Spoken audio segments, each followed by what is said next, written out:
आपल्या सर्वांचं पुनश्च एकदा माझ्या यूट्यूब चॅनल हार्दिक स्वागत। राज्य सरकारी कर्मचाऱ्यांसाठी अतिशय महत्त्वाची बातमी, अत्यंत महत्त्वाचा हा व्हिडिओ आहे।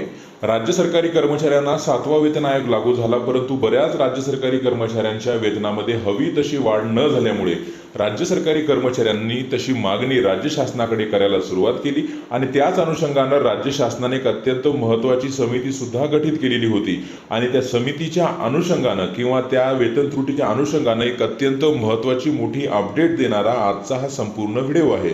काय संपूर्ण व्हिडिओ आहे, कोणत्या कर्मचाऱ्यांसाठी आहे, कसा याचा फायदा होऊ शकतो, यासाठी विनंती आहे की व्हिडिओ हा शेवटपर्यंत पाहावा। तसंच याआधी जर आपण आमचं यूट्यूब चॅनल सबस्क्राईब केलं नसेल तर निश्चितच चॅनलला सबस्क्राईब करा, समोरील बेल आयकॉनला सुद्धा क्लिक करा, म्हणजे नवीन व्हिडिओचे नोटिफिकेशन आपणास नियमित मिळत राहतील।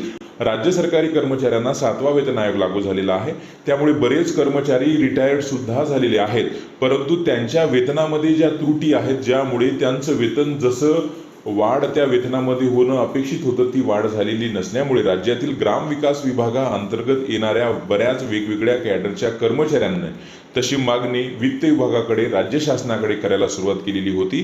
त्यानंतर राज्य शासनानं मार्च 2024 अखेर एक वेतन त्रुटी निवारण समितीची स्थापना केलेली होती आणि त्या समितीला 6 महिन्याच्या कालावधीमध्ये आपला अहवाल शासनाकडे सुपूर्द करण्याच्या सूचना सुद्धा देण्यात आलेल्या होत्या।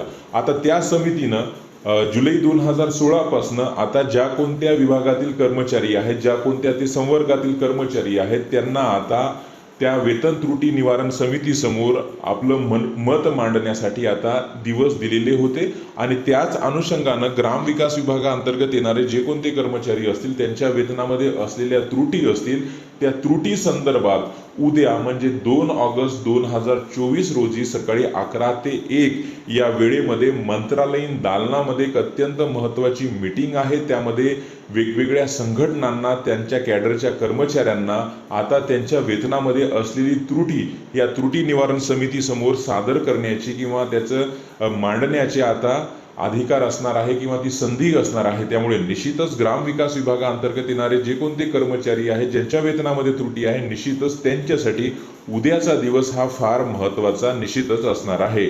निश्चितच ही अपडेट आपणास आवडली असेल, या पुढील अपडेट सुद्धा पाहण्यासाठी चॅनलला सबस्क्राईब करा।